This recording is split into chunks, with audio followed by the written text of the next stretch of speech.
ध्यान का एक ही फायदा है, ब्रह्मांड में लीन हो जाना। तो दूसरे फायदे कैसे होते हैं? वो साइड इफेक्ट है। साइड इफेक्ट कैसे? आपने शादी की है, तो जब पत्नी आई तो क्या हुआ? वो घर किसका हो गया? अब आपका। बैंक अकाउंट किसका हो गया? सब पत्नी का हो गया। और क्यों हो गया?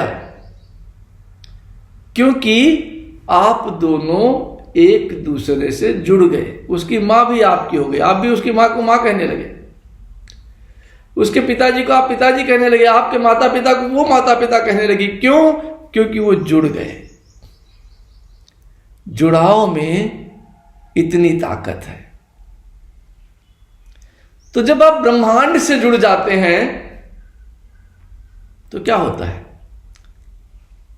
ब्रह्मांड की हर चीज आपकी हो गई। तो ब्रह्मा और जो भी आपको चाहिए वो कहां है? कार चाहिए तो कहां है? ब्रह्मांड में तो है।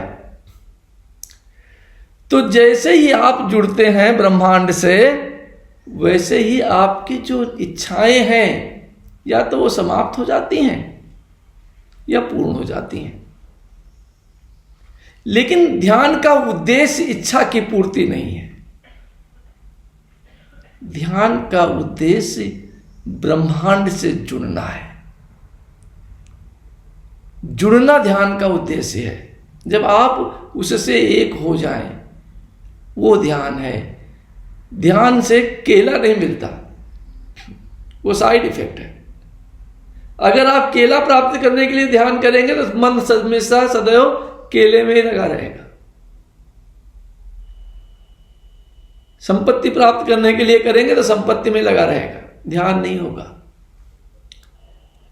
तो अगर आपको इच्छा पूर्ति करनी है तो मंत्रों से कर लीजिए, तो मेहनत करके कर लीजिए। ध्यान करके केवल ब्रह्मांड से जुड़ने की क्रिया संपन्न करिए, इष्ट से जुड़ने की क्रिया संपन्न करिए। इष्ट से जुड़ गए तो आप तो इष्ट हो गए, फिर काहे की कमी? पूर्ण हो जाएंगे। और यही ध्यान का उद्देश्य है।